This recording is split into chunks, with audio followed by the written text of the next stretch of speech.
వినరా అన్నా తమ్ముల కథ ఒకటి.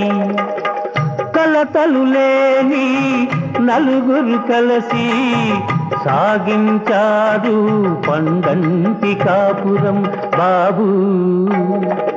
వినరా అన్నా తమ్ముల కథ ఒకటి.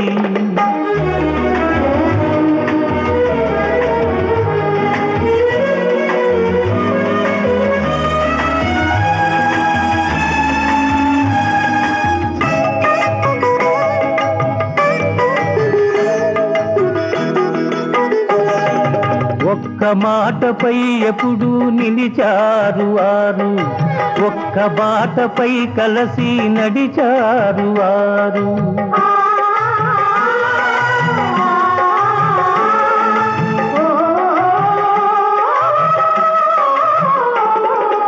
ఒక్క మాటపై ఎప్పుడు నిలిచారు వారు, ఒక్క బాటపై కలిసి నడిచారు వారు. అన్నంటే తమ్ములకు అనురాగమే, అన్నకు తమ్ములంటే అనుబంధమే బాబు. వినరా అన్నా తమ్ములా